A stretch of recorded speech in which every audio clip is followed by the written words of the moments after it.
सामने धर्मी थे और प्रभु की सब आज्ञाओं और विधियों पर निर्दोष चलने वाले थे। वे विश्वास योग्य थे, वे आज्ञाकारी थे, वे परमेश्वर का आदर करते थे।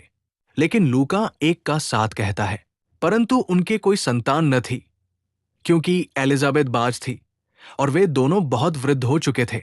वे धर्मी थे, फिर भी प्रतीक्षा में थे। कभी कभी हमारे जीवन में भी ऐसा होता है। हम प्रार्थना करते हैं, सेवा करते हैं, फिर भी उत्तर देर से आता है। एलिजाबेथ के समय में संतान को परमेश्वर की आशीष माना जाता था, इसलिए संतान न होना अपमान की बात समझी जाती थी। जकरिया एक याजक था जो मंदिर में सेवा करता था, लेकिन उसके दिल में भी एक गहरा दर्द था। यह हमें सिखाता है, आप धर्मी हो सकते हैं और फिर भी प्रतीक्षा में हो सकते हैं। आप आज्ञाकारी हो सकते हैं और फिर भी उत्तर का इंतजार कर सकते हैं। फिर भी जकरिया और एलिजाबेथ ने एक दूसरे को दोष नहीं दिया। वे एक साथ खड़े रहे और परमेश्वर पर भरोसा करते रहे। एक दिन जब जकरिया मंदिर में सेवा कर रहा था, स्वर्गदूत जिब्राइल प्रकट हुआ।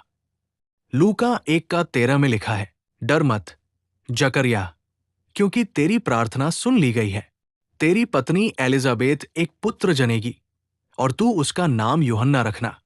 कई वर्षों की प्रार्थना के बाद स्वर्ग ने उत्तर दिया, लेकिन जकरिया ने संदेह किया, इसलिए वो कुछ समय तक बोल नहीं सका।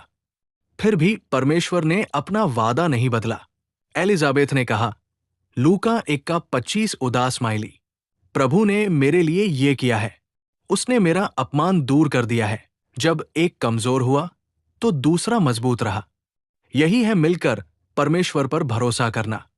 जब बच्चा जन्मा तो लोगों ने उसका नाम जकरिया रखना चाहा, लेकिन एलिजाबेथ ने कहा, उसका नाम यूहन्ना होगा।